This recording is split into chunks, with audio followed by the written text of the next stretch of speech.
Sebagai upaya mengoptimalkan pelaksanaan pembelajaran tatap muka atau PTM di Palembang, sebanyak 1.500 siswa-siswi SMP di Palembang disuntikkan vaksin pada hari ini.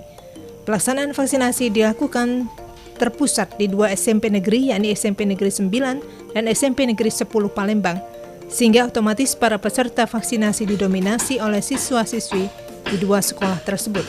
Beragam reaksi lucu dari siswa-siswi pun tidak luput dari pantauan kamera, dari yang terlihat tegang hingga antusias. Wakil Wali Kota Palembang, Fitriyanti Agustinda, menyampaikan bahwa pelaksanaan vaksinasi Sinovac untuk para siswa-siswi tersebut juga tak luput dari ide Badan Intelijen Negara yang juga memiliki sarana prasarana, sehingga pelaksanaan vaksinasi tersebut dapat betul-betul berjalan. Dengan dilakukannya vaksinasi massal tersebut, Fitri berharap pelaksanaan sekolah tatap muka bisa terlaksana dengan baik dan sesuai harapan.